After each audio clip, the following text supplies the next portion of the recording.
کہ اولاد کی تربیت میں والدین کا کیا کردار ہونا چاہیے، اور اس ٹاپک کو ہم قرآن مجید سے انبیاء علیہ السلام کی تعلیمات کے تناظر میں اس کی روشنی میں سمجھیں گے۔ پھر آقا علیہ السلام کی بارگاہ سے تربیت، نصیحت اور وصیت کے احکامات کو، آداب کو اور اسلوب تربیت کو سیکھنے کی کوشش کریں، اور اگر وقت کے دامن میں گنجائش ہوئی تو سلف صالحین کی زندگیوں سے بھی سمجھیں گے کہ ان مبارک ہستیوں کی زندگی کا ایک حصہ اگر اپنی ذاتی اصلاح، تربیت کے لیے گزرا تو دوسرا حصہ انسانیت کی اصلاح،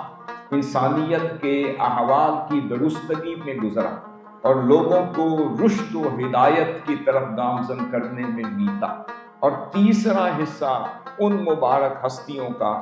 اپنی اولاد کے لیے نصیحت فرماتے ہوئے گزرا، ان کو تربیت کرتے ہوئے گزرا، اور اپنی لیگیسی کو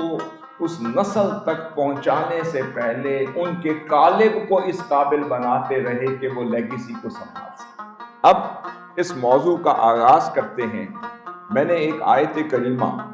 سورہ التحریم کی آپ کے سامنے تلاوت کی۔ اللہ رب العزت نے ارشاد فرمایا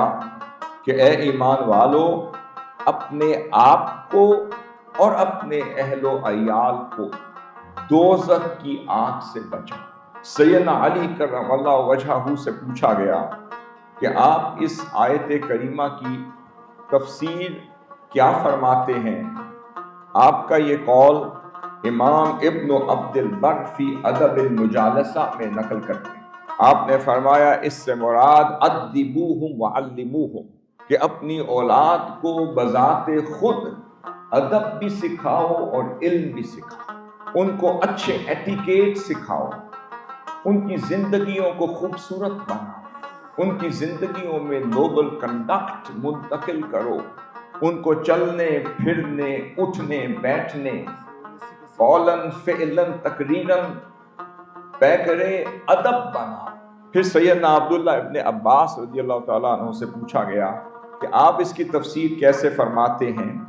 آپ کے قول کو امام قشیری الرسالہ میں نقل کرتے ہیں۔ آپ نے فرمایا اس سے مراد یہ ہے فَفَقِّهُوهُمْ وَأَدِّبُوهُمْ، کہ اپنی اولاد کو دین کا تفقہ، دین کی سوجھ بوجھ سکھاؤ،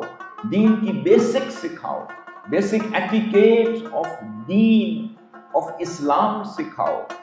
ان کے ظاہر کو بھی خوبصورت بناؤ، ان کے باطن کو بھی خوبصورت بناؤ، فقہ بھی سکھاؤ اور ادب بھی سکھاؤ۔